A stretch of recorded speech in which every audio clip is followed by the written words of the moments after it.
Ey Robbim, agar ularning makrlarini mendan nari tutmasang, ularga moyil bo'lib johilga aylanaman.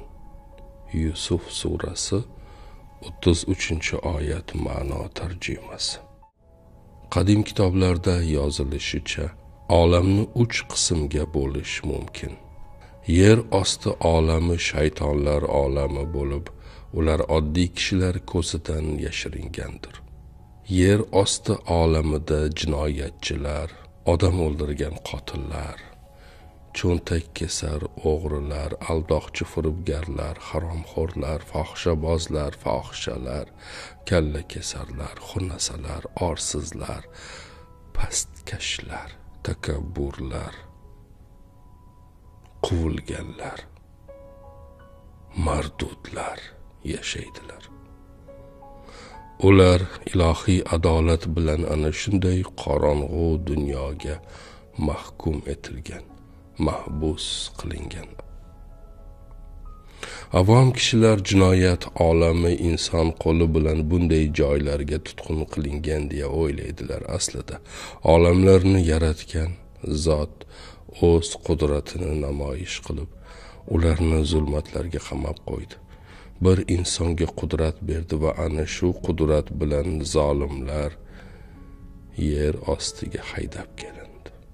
Yer ostiga bandi qilingan bu odamlar aslida shayton lashkarlarining tashqi dunyoga chiqishi katta halokatlarni keltirib chiqaradi. Ikkinchi olam yer usti dunyosidir. Bu jamiyatlar yashaydigan makondir. Kishilar bu olamda oshkora axloq qoidalari bilan umr kechiradilar, kasb va hunar qiladilar. Barcha hukm va ishlar shu olamda ro'y beradi. Yer osti dunyosi odamlaridan yer usti jamiyati soni va miqdori ko'proqdir.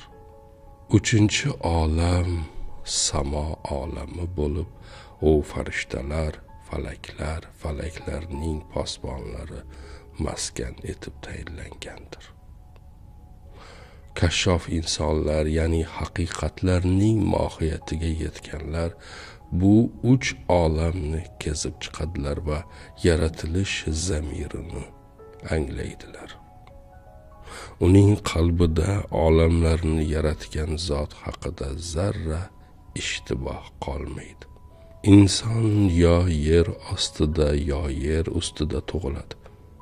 Uning ongi va shuuri savollar og'ushiga tushadi. Savollar unga bir changak kabi chirmashib boraveradi. Go'yo po'latdan bo'lgan zirh ichida his etadi.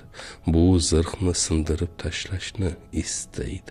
Bu istak avval sust miltiraydi, keyin alangalaydi, ammo zirh tashqarisidagi olam ko'rish oldidan ulkan qo'rquvga uchraydi.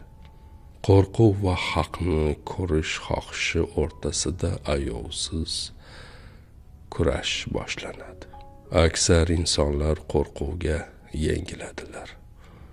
Toshbaqa boshini tosh ichiga tortib olgandek o'zini o'rab turgan ko'rlik qafasi so'qirlik zirhi ichiga tashlaydi. Qo'rquvni va ko'rmaslik istirobini unutmoq uchun umrbod o'zini turli ko'ylarga soladi. Alloh kimning zotiga, javhariga jasorat nurini solgan bo'lsa, u zirhlarni parchalaydi. 3 olamni taniydi, yer ostidan g'olib va muzaffar holda chiqadi. Yer ustida nusrat va fath qadamlari bilan yuradi va samo dunyosiga iymon va taqvo qanotlari bilan parvoz etadi. Bu parvozi unga yer osti va yer ustida ko'rmaganlari ajib haqiqatlarni tuhfa qiladi. Bu parvoz uni mastlikka, mahmurlikka soladi. Iztirobda mustarib etadi. Ozorlarda mustar tutadi. Yerdagi qo'rquvlarni sovurib yuboradi. Hatto yerni bir hovuch tuproq, koinotni shamolda tarqalib ketadigan tutundek yulduzlarni tutun ichidagi uchqunlardek ko'ra boshlaydi. Uning basirat ko'zlari Allohning Ar-Razzoq, Al-Hayy, Al-Muhyi, Al-Mumit, Al-Qodir, Al-Samad, As-Sami, Al-Basir, Al-Habir, Al-Latif, An-Nur, Ar-Rashid, Al-Muni ekanligini yaqindan yaqin holda ko'radi. Har bir yaratiqda, har bir zarrada olamlarni yaratgan zotning tajallisiga duch keladi. Bu duch kelish uning aqlini yo'qotadi. Aql isyondan chekinadi. Aql uning xizmatkoriga aylanadi. Uning uchun g'alaba va zafar eshiklari ochiladi. Qabul va ijobat poyandozlari yoziladi.